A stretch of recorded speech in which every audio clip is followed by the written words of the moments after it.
15 minutes in the making, 15 minutes of the fame, 15 minutes of the fast cars and icy chains. I'm addicted to the fast life, it's so insane. 15 minutes in the making, 15 minutes of the fame. 15 minutes in the making, 15 minutes of the fame, 15 minutes of the fast cars and icy chains. I'm addicted to the fast life, it's so insane. 15 minutes in the making, 15 minutes of the fame. Welcome to 15 Minutes of Fame. This is your handsome host, Khalil Murray, a.k.a. Kaiser. Assalamu alaikum wa rahmatullahi wa barakatuh to the Muslims. To everybody else, salute. So we here. Just wanted to tune in again. Just had to think myself. I just said, I don't know what's going on. Yeah, but so we're here, right? And for this 15 minutes, I just want to go in a couple of different places. More so not just to try to keep us up to date on a lot of the different things that's going on, but because of 15 Minutes of Fame, one of my main focuses is to keep the people informed, to highlight some of the stuff that be going on with the people in my position that's incarcerated, wrongfully incarcerated, and just incarcerated in general.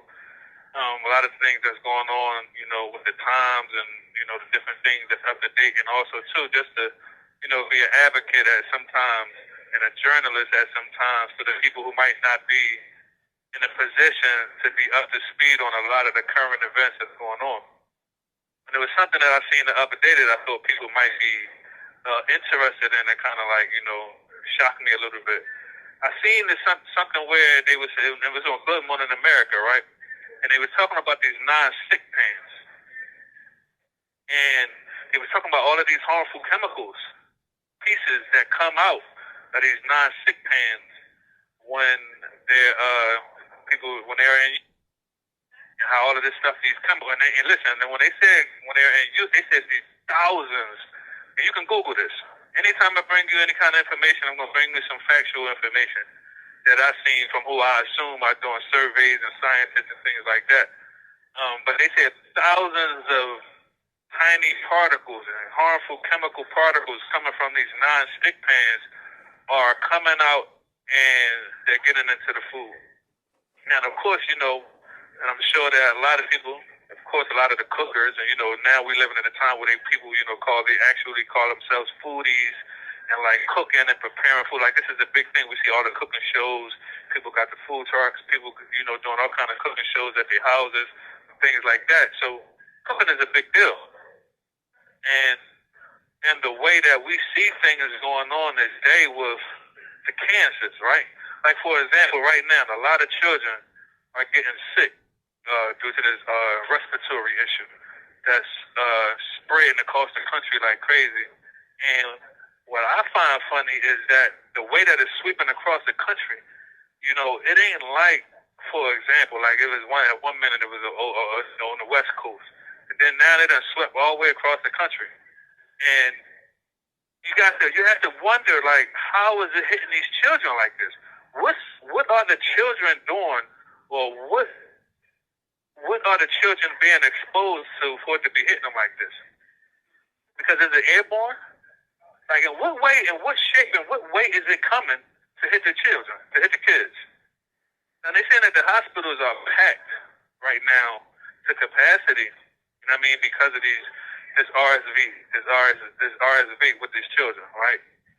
But now, going back to this, when it comes to, and why I brought that up, this is a call from SCI, Phoenix State what I'm talking about when it comes to these non-stick pans, is because of this. We're in a time, right, where we want everything fast. Like, we want our food real quick. You know what I'm saying? Think about how quickly you order your stuff from Amazon, or how quickly you try to get your clothes and different products you might order. We want everything fast. Like the modern day society today, technology, everything is about how quickly can things get sped up, and how quickly can we move forward with whatever it is that we're trying to do. There's no slowdown periods about anything. And in doing so, with a lot of the ways that we do things, it's a harm to what we're doing to ourselves. because a lot of these diseases and a lot of these cancers that are coming out and a lot of these issues that we wasn't having before. Like what we find out when it comes to the hair dye. Like I got this barber's exam book, right? When I was in barber school. And reading through the barber's book, when we got to the area of the dyes, the perms, the women get the perms and put these different hair and all of this kind of stuff, right? They talk about the harmful effects that comes from dyeing your hair and putting all these chemicals in the women's hair. The same way we seen years ago when a study came out about the deodorants and the harmful effects of these different deodorants that when we wiping under our arms and we putting these deodorants and those chemicals going right into our skin and then jumping into our blood system. And a lot of the foods and a lot of the things that we're doing, that we're consuming, and the way that we're doing it at such a fast rate and at a pace that we're doing when it comes to what we're putting on our bodies, because it ain't just about the foods that we eat and how quickly we try to get like that those SCI Phoenix State Correctional Institution. This call is subject to recording those plants where they kind of like grow the cows and all that kind of stuff. And so when they running through so many animals, and so then they need bigger animals. And so then they go ahead and push them steroids in them and them growth hormone things that they do to them to try to get them to grow up quicker than they normally or naturally would do. And then all of that stuff that they pumping into them animals eventually get into our systems because we eat them. But still, to the point of what I'm trying to just say is how we have to start being careful, because just like with these non-stick pans, just like with these deodorants and these chemicals and certain lotions and sunscreens and the hair dyes and a lot of the different things that we're doing to try to beautify ourselves or to make ourselves look better when it comes to the foods that we eat. And a lot of the things, like I seen in this book that I read over in the library, they was talking about the canned goods. And I ain't saying none of this to scare nobody. And understand, I ain't trying to make this a thing about scaring people. But I'm saying this when it comes to the area of caution with how we do things and being careful. So I just wanted to put that out there. Because we should be careful and we should want to be informative. Hey, Jerry. We should want to understand what's going on and know what's happening. And in the context of how we're doing certain things, sometimes we're just in a rush. Sometimes we're just trying to do certain things and it comes at a harm. Now with these canned goods, to preserve these fruits, they put this layer inside of the metal. Of course, they do this to the metal to preserve and keep the metal off of the vegetables, the fruits, and whatever it is that might be inside the vegetable. We got the chicken noodle soup, we got the different kind of soups, and all of this different kind of stuff. But this layer that they put inside of these cans to protect the food from the metal, this layer gradually dissolves over time. So how I remember my aunt. My aunt was good. She used to stockpile and keep a lot of different canned goods in the basement. And this is always a thing. Just think about your cabinet and your cupboards and stuff like that. How you keep your cans. Keep your canned goods, because it's that's for backup. You look at it I ain't got to open that right now. 3, 4, 5 months from now, I still got them string beans, or I got them apricots, or I got them Campbell's, chicken noodles and vegetable soups and all of this different kind of stuff. But that layer that they put in the canned goods to preserve the food from actually having contact with the metal, it dissolves and becomes these same kind of particles that's coming from these non-stick pans that gets into the food. And now when we think about the way that cancer is killing us off and doing this job on us, a lot of that has to be attributed, or you have to consider and think about, what are we doing differently now that we wasn't doing 20, 30, 40 years ago? Our family members wasn't dying at a fast pace. Women weren't getting diagnosed for all different kinds of cancers as heavy and at an alarming rate like back then, like now. We didn't have men dying from colon cancer and from all of these different kind of cancers back then like we do now. And a lot of it comes at a harm from what we're doing to ourselves, from us not being educated and aware of what we're doing. And I wanted to bring this up because this is important. And you know, when you're younger, it might be like, well, it is what it is. Well, I'm young. When you're young, you feel like you're gonna live forever. You're so vibrant. You know what I'm saying? Don't nothing bother you. Fall down the steps, get right back up. You ain't even limping. But when you're in your 40s and your 50s, you fall down 2-3 steps. You know what I'm saying? You're getting up a little slower. And you might feel that pain the next day or two. And it's different. And when you start getting older, and I know I ain't the only person, when you start getting older, you start being a little bit more conscious of the things that you're doing. You start being a lot more careful. You start wanting to have a concern about your body and what's going on. You start reading the labels. Come on. You start reading the labels. Don't act like I ain't. You start reading the labels. You start wanting to know what you about to eat. You know what I'm saying?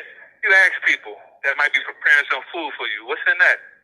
Or where you get that from? What store you bought that from? You start having a concern. Right? We start asking more questions because as we start getting older, we start understanding and closer to my end. And I want to be here as long as I can. Right? That's how we start thinking. And I mean, when you start getting older, you wake up earlier. Right? You wake up early in the daytime and you might stay up a little longer. But when you're young, you sleep all day long. You can stay up to 2-3 in the morning. I remember the thing called breaking night. Yeah, you stay up all night long, it'll be nothing. And probably you can stay up to almost like the next afternoon. But as you start getting older, go to sleep earlier, and you're waking up earlier. You want all of the hours you can get most times. You might get a nap here and there, half hour, 45 minutes and stuff like that, get a little energy boost, but then you're back at it. But you be more concerned and you be more cautious about certain things once you start getting older. And as somebody that's getting older, I just came from out in the yard playing basketball with a young boy, almost 20 years younger than me. And I always try to, stay active on my own. And every time he challenges me, though, I give him the business because I still like to prove, just as an ego thing, to show that I still got it. But I do know this. I just got out of a hot shower. And I'm going to be feeling it later. It's going to be a good feeling, though. It's going to be a good pain. It's going to be worth it. It's the cardio and moving around and all that kind of stuff is important because, one of the things that we do wrong is we start slowing down when we get older. We don't move too much. We start letting that weight settle on us. You know what I'm saying? We start, eating and just going to sleep, as they call that itis. And guess what? The itis ain't good. The itis starts sitting on you that month. March, 7 pounds. April, 6 more pounds. May, 5 more pounds. Come June, you done put on about 30 pounds and ain't even see it. And then now and then by you not being so active, it's harder to shed it.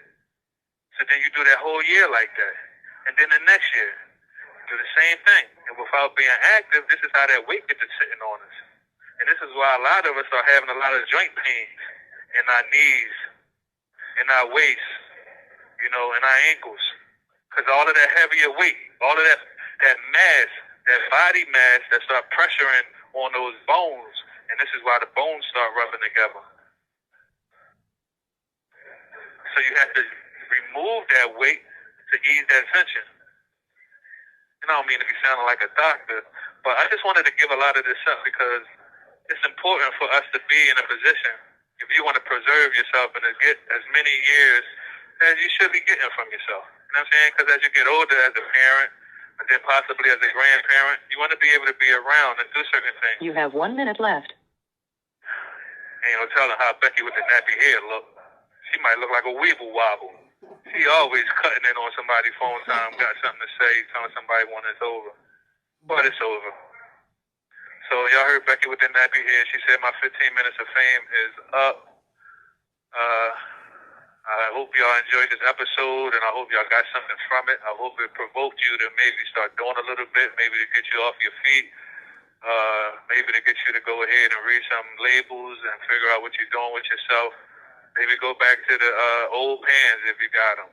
You You know, maybe be a little bit more careful with what you're putting in your body and kind of deodorant you use and things like that. But I hope y'all take care. Assalamu alaikum wa rahmatullahi wa barakatuh to the Muslims, to everybody. Salute. Take care. See y'all in the next episode.